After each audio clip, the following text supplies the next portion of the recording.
नमस्कार, मैं शुभांशी त्रिपाठी और आप देख रहे हैं जन एक्सप्रेस। उत्तर प्रदेश की सियासत में चुनावी हलचल अब तेज होती जा रही है और इसी बीच एक ऐसी घटना सामने आई है जिसने राजनीतिक गलियारों में नई चर्चाओं को जन्म दे दिया है। सवाल उठ रहा है कि क्या कांग्रेस और बसपा के बीच गठबंधन की कोई बड़ी कोशिश चल रही है। अगर नहीं तो कांग्रेस नेता बसपा प्रमुख से मिलने उनके आवास पर क्यों पहुंचे, और अगर हाँ तो फिर ये कोशिश गेट से ही क्यों लौटा दी गई। मायावती ने कांग्रेस टीम से मिलने से इनकार क्यों कर दिया, आइए इस मामले को विस्तार से समझते हैं। दरअसल कांग्रेस नेता और सांसद राहुल गांधी का संदेश लेकर कुछ बड़े कांग्रेस नेता लखनऊ में बसपा प्रमुख मायावती के आवास पर पहुंचे, लेकिन जो हुआ उससे पूरी कहानी ही बदल दी। बताया जा रहा है कि कांग्रेस के अनुसूचित जाति विभाग के राष्ट्रीय अध्यक्ष राजेंद्र पाल गौतम और बाराबंकी के सांसद तनुज पुनिया अपने साथियों के साथ मायावती से मुलाकात करने उनके आवास पहुंचे। चर्चा ये भी है कि ये नेता राहुल गांधी का कोई खास और शायद गोपनीय संदेश लेकर आए थे, जो आने वाले विधानसभा चुनाव से जुड़ा हो सकता था। लेकिन जैसे ही ये नेता मायावती के लखनऊ स्थित आवास पर पहुंचे, उन्हें अंदर आने की अनुमति नहीं मिली। बिना किसी अपॉइंटमेंट के आने का हवाला देते हुए उन्हें गेट से ही वापस लौटा दिया गया। निराश कांग्रेस नेताओं ने गेट पर अपना नाम लिखवाया और वापस लौट गए। लेकिन इस घटनाक्रम ने कई बड़े सवाल खड़े कर दिए हैं। सवाल ये है कि क्या ये सिर्फ एक औपचारिक मुलाकात थी, जैसा कि कांग्रेस नेता कह रहे हैं, या फिर इसके पीछे कोई बड़ा सियासी समीकरण छिपा हुआ है। कांग्रेस नेता राजेंद्र पाल गौतम का कहना है कि मायावती दलित समाज की एक बड़ी नेता है और पूर्व मुख्यमंत्री भी रह चुकी हैं। ऐसे में उनका हालचाल लेना उनका दायित्व है।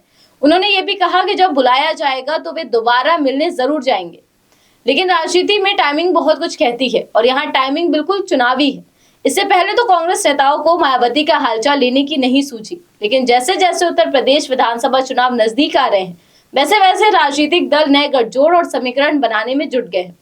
कांग्रेस जो पिछले कुछ चुनावों में यूपी में कमजोर स्थिति में रही है, अब नए विकल्प तलाश रही है और उसी विकल्प की तलाश में वो बसपा के दर पर पहुंची, लेकिन उसे नकार दिया गया। वहीं बसपा जो कभी राज्य की सबसे मजबूत पार्टियों में से एक रही है, अपनी रणनीति को लेकर काफी सतर्क नजर आ रही है। ऐसे में अगर कांग्रेस और बसपा के बीच कोई गठबंधन होता है तो ये यूपी की राजनीति में बड़ा बदलाव ला सकता है। लेकिन मायावती का इस तरह मुलाकात से इनकार करना साफ संकेत देता है कि फिलहाल वे किसी जल्दबाजी में नहीं है, या शायद वे कांग्रेस के साथ दूरी बनाए रखना चाहती है।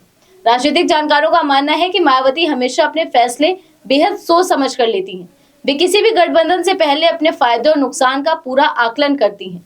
यही वजह है कि बिना तय प्रक्रिया और अपॉइंटमेंट के आई कांग्रेस टीम को उन्होंने मिलने का मौका ही नहीं दिया। दूसरी तरफ राहुल गांधी का यूपी दौरा और उसी दौरान उनके करीबी नेताओं का अचानक मायावती के घर पहुंचना, ये इत्तेफाक कम और रणनीति ज्यादा लगता है। अब ये देखना होगा कि क्या कांग्रेस दोबारा औपचारिक तरीके से बसपा से संपर्क करती है और क्या मायावती भविष्य में किसी बातचीत के लिए तैयार होती हैं या नहीं। फिलहाल इस पूरे घटनाक्रम ने इतना तो साफ कर दिया है कि यूपी की राजनीति में अंदर खाने बहुत कुछ चल रहा है, जो अभी सामने आना बाकी है। तो क्या यूपी में बनने वाला है कोई बड़ा गठबंधन? क्या कांग्रेस और बसपा साथ आएंगे या फिर ये दूरी और बढ़ेगी? फिलहाल इस खबर में बस इतना ही। ऐसी हर बड़ी राजनीतिक खबर के लिए आप जुड़े रहिए जन एक्सप्रेस के साथ। धन्यवाद।